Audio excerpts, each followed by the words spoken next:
بسم اللہ الرحمن الرحیم۔ عزیز طلبہ السلام علیکم۔ آج ہم آپ کو نثر پارے کی تشریح کس طرح کی جاتی ہے اس کا طریقہ کار بتائیں گے۔ نثر پارے کی تشریح کے لیے 3 اہم ہیڈنگز لازمی ہیں اور امتحان میں نمبروں کی تقسیم بھی انہی ہیڈنگز کے مطابق ہوتی ہے۔ ان میں سب سے پہلی ہیڈنگ حوالہ متن، پھر سیاق و سباق اور پھر تشریح۔ حوالہ متن میں 2 اہم معلومات فراہم کرنے ہوتے ہیں، سبق کا نام اور مصنف کا نام۔ سیاق و سباق میں سب سے پہلے آپ کو یہ لکھنا ہوگا کہ جس پیراگراف یا نثر پارے کی تشریح کی جا رہی ہے وہ سبق کے کس حصے سے لیا گیا ہے۔ یہاں آپ کو بہت سوچ سمجھ کے فیصلہ کرنا ہوتا ہے، جیسا کہ یعنی نثر پارہ سبق کے شروع سے لیا گیا ہے، آخر سے یا درمیان سے۔ اگر بالکل شروع سے لیا گیا ہے تو آپ لکھیں گے تشریح طلب نثر پارہ سبق کا عین ابتدائی حصہ ہے۔ اگر نثر پارہ سبق کے بالکل آخری حصے سے دیا گیا ہو تو آپ لکھیں گے تشریح طلب نثر پارہ سبق کا عین آخری حصہ ہے۔ جہاں آپ کو اندازہ ہو کہ نثر پارہ سبق کے کسی حصے کے قریب سے ہے تو آپ تقریباً کا لفظ استعمال کریں گے۔ مثلاً درمیان کے آس پاس سے لیا گیا ہو تو آپ لکھیں گے تشریح طلب نثر پارہ سبق کے تقریباً درمیان سے لیا گیا ہے۔ یا اگر سبق کا جو نثر پارہ ہے وہ اگر آخر کے آس پاس سے لیا گیا ہو تو آپ لکھیں گے تشریح طلب نثر پارہ تقریباً سبق کے آخری حصے سے دیا گیا ہے۔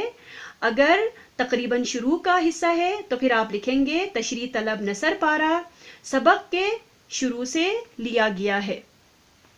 اب اس کے بعد آپ کو سبق کا ماخذ بتانا ہوگا، یعنی سبق مصنف کے کس کتاب سے لیا گیا ہے۔ اس پوائنٹ پہ آپ آئیں گے۔ اس کے لیے کچھ اسباق کے آخر میں مصنف کے اس کتاب کا نام دیا گیا ہوتا ہے جہاں سے وہ سبق لیا گیا ہے۔ تو تشریح طلب نثر پارے کے سبق کا ماخذ آپ کو معلوم ہو تو آپ دوسرے جملے میں لکھیں گے کہ سبق کا ماخذ دیش کی کتاب، یہاں دیش میں مصنف کا نام آئے گا اور اس کی کتاب، کس کتاب سے وہ سبق لکھا گیا ہے اس کتاب کا نام آپ لکھیں گے۔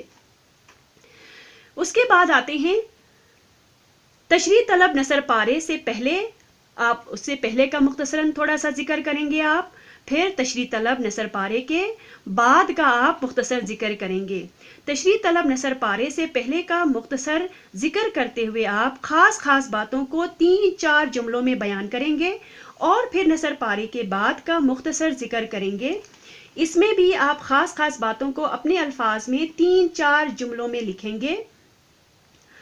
اگر نثر پارہ عین ابتدائی حصے سے دیا گیا ہو تو آپ کو صرف نثر پارے کے بعد کا ذکر کرنا ہوگا، اور اگر نثر پارہ سبق کا عین آخری حصہ ہے تو اس سے پہلے کا سبق اپنے الفاظ میں مختصراً لکھنا ہوگا۔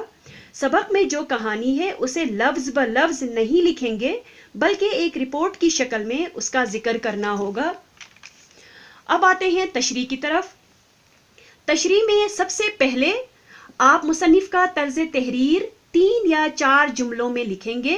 یہ جملے آپ اپنی نصابی کتاب میں موجود مصنف کے تعارف کے دوسرے پیراگراف میں سے لیں گے، جیسا کہ آپ کو جب مصنف کا تعارف پڑھایا گیا تھا شروع میں پنچایت کے مصنف کا، اس وقت بھی بتایا گیا ہے کہ دوسرا پیراگراف ان کے طرز تحریر کے حوالے سے ہوتا ہے۔ وہاں سے چیدہ 2-4 جملے ان کے طرز تحریر کے حوالے سے آپ لکھیں گے، اور اس کے بعد آپ جو سبق کے ذریعے پیغام ملا ہے اس کو 1 یا 2 جملوں میں لکھیں گے۔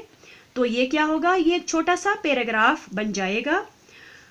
پھر اگلا پیراگراف جو ہے وہ آپ کا تشریح پر مشتمل ہوگا۔ اس نثر پارے کی تشریح میں آپ کو تشریح طلب نثر پارے کو آسان، عام فہم زبان میں وضاحت کے ساتھ لکھنا ہوگا، یعنی آپ محاوروں اور تراکیب کی وضاحت کریں، ان کو عام فہم اور آسان زبان میں لکھیں، مشکل الفاظ کو آسان الفاظ میں بدل دیں گے تاکہ جو بات اس پیراگراف میں واضح نہیں اس کی وضاحت ہو جائے۔ عزیز طلبہ، پچھلے ویڈیوز میں آپ کو افسانہ پنچایت پڑھایا گیا ہے، مشکل الفاظ، تراکیب اور محاوروں کے معنی و مطالب بتائے گئے ہیں۔ اب ان کی مدد سے آپ سبق پنچایت کے مشق میں سوال نمبر 8 میں دیے گئے نثر پارے کی تشریح آج کے بتائے گئے اس طریقے کے مطابق شیٹ پر کر کے فائل میں رکھیں۔ اس کے علاوہ مشقی سوالات الفاظ معانی کا کام بھی شیٹس پر کر کے فائل میں رکھتے جائیں. مذکر، مؤنث اور اعراب بھی اسی ویڈیو میں آپ کو دکھا دیں گے، انہیں بھی شیٹ پر نوٹ کر کے فائل میں رکھ دیں.